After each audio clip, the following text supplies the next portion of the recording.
Okay, there's this ancient Germanic myth that I need to get off my chest, and please tell me that you also noticed the crucial detail that's missing from it. The gist of the story goes that during the darkest nights of winter, a hunt is happening. If you were to hear a sudden howling of the wind and roaring thunder in the middle of the night and would look out the window, what you would see is a whole cavalry of horses and hounds riding across the night sky. In the front, you would see a king of the underworld riding an 8-legged horse and followed by an army of dead, ghoulish huntsmen. Folks believe that if you saw this procession, you would get swept up by it to join the hunt for eternity. You would be stuck in an endless pursuit, chasing and chasing your prey with the other hunters. Okay, so this is a pre-Christian pan-European myth called the Wild Hunt, but did you notice what's missing? What are they hunting for? And I didn't just omit that part. There is no answer to this question. Through all the thousands of years that this story lives on, nobody knows what they hunt for or what their ultimate goal is. And that's the point. I have the exact same feeling when trying to understand the politics behind the MAGA movement. And from what I could gather, many people outside this movement have the same fundamental problem of failing to understand their political rationale. Foreign policy is a disaster.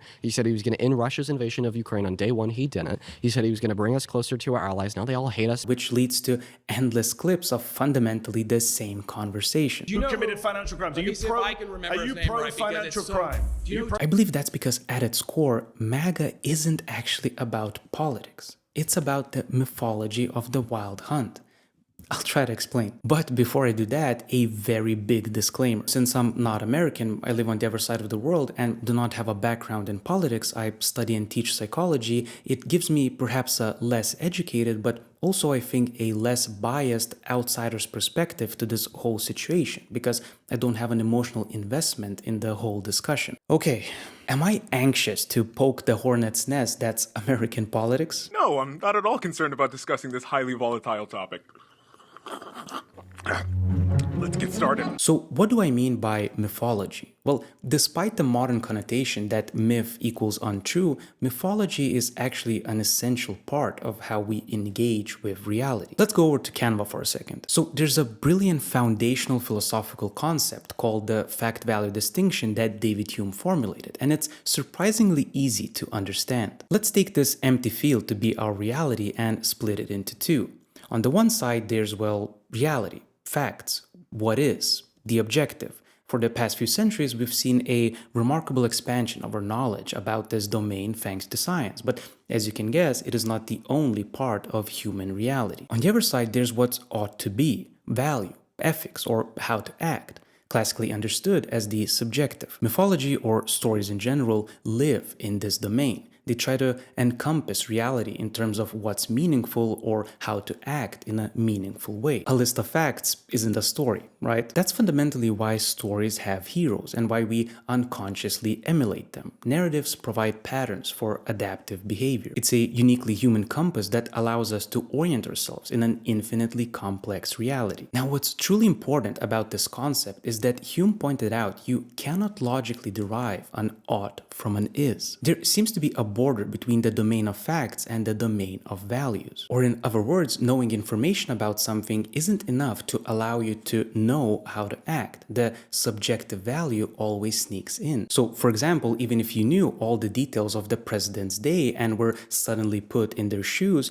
you still would not know how to act properly. And not only that, how you act wouldn't be so much conditioned by what you know, but what your goal is. You're going to act one way if you feel responsible for the nation, and completely another if you feel like to hell with them all, even if you knew the same exact information in both these situations. And if that wasn't enough, there is infinite information to know about the world which you could never exhaust. If you were to completely put your subjective values aside, you would sooner drown in data than derive a logical way on how to act. The main point is that the way we act isn't even close to a one-to-one connection with what we know. Facts and feelings appear to be two separate, although intertwined, systems of adaptation. And this is fundamentally the underlying problem when people from opposite sides of the aisle try to debate and throw facts at one another without acknowledging their underlying values. The science and the empirical facts completely reject the conclusions that you formed. Not at all. What constitutes good is in a large part determined by your goal. Look, let's admit it, we're all completely dizzy and nauseous with the abundance of facts in the modern age. It seems impossible to know how to take care of your body these days with the endless things that are good, bad, neutral, let alone try to wrap our heads around something as complex as global politics. Furthermore, the postmodern critique of narratives themselves and thus values naturally disorientated many compasses and pulled most of the West into a culture war, into a renegotiation of values. Gloves are off, right? The left has made their point. But in this atmosphere, in comes a leader who doesn't bother with the infinite ises and simply states odds that finally point somewhere. And we know what happens next.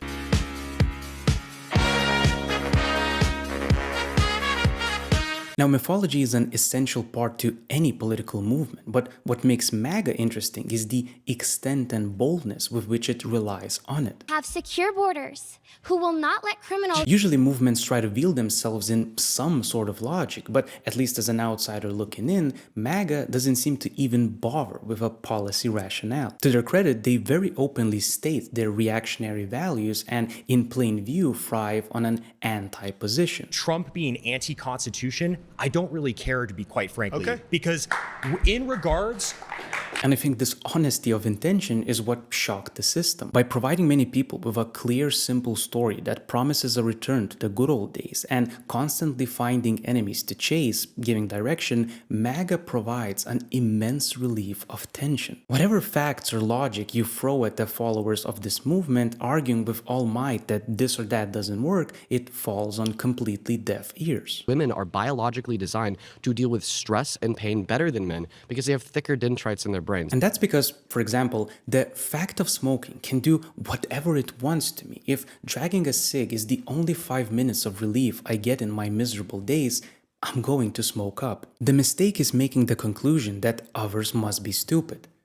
We're all stupid. The essence lies in understanding and empathizing with the particular ways someone is stupid. What I mean is each of us is ignorant of some information or experience. We're inherently limited creatures and we should never forget that about each other. But the reason that reason falls on completely deaf ears is that the supporters of the MAGA movement are inherently distrustful of the realm of what is. You're talking to someone that is very skeptical of doctors, okay? And for good reason. For example, what slightest difference does the science of climate change make, which most people only pretend to understand anyway, if you lost your job due to global reasons? Or how can you trust the science of medicine if you see prescription addiction all around you, not to mention the fear of going broke if you need to go to the hospital? Now, I genuinely don't know enough about US politics around these issues, but what I know psychologically is that if there isn't enough trust in the system, of course, when the same looking groom politician comes along and says,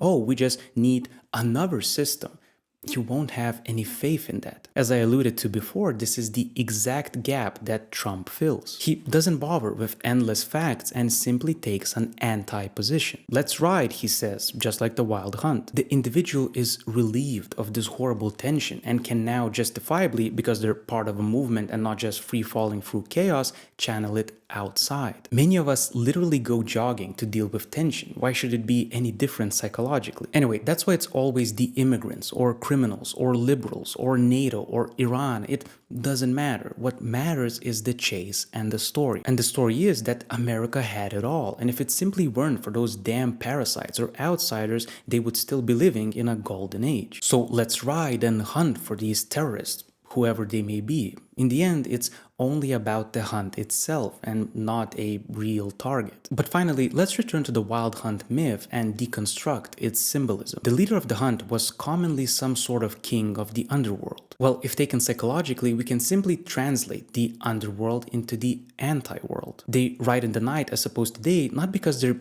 evil per se, but because it symbolizes them as a shadow movement. The Wild Hunt expresses the universal phenomena that whatever conscious attitude a culture culture might take, there is always a counter-attitude rumbling in the night. The Wild Hunt has no aim because it symbolizes an unconscious outpouring of aggressive energy. The hunt is made up of ghosts or ghouls to symbolize the overwhelming possession that the thrill of the ride has. The hunters are dead because they gave up their individuality to the hunt, thus becoming impersonal figures. They become possessed by the collective movement and outlook, losing their personal touch and just following the king. And fascinatingly, the other side picked up on this unconscious mythology, and thus you have the no kings protests. Overall, I think this myth highlights the universality of the patterns that cultural anti-movements throughout history follow. But more importantly, at least for me, it helps to understand the people behind the acronyms and not just brush it off as some unintelligible nonsense. I also think this anti-movement expressing itself in an outpour of shadow masculine warrior energy I don't accept the authority that's been given by liberal Marxists. Is paradoxically the most logical reaction to the woke political and social climate that dominated the US in the past decade. Look, I know it's impossible to truly map on a single story to a mass movement like MAGA, but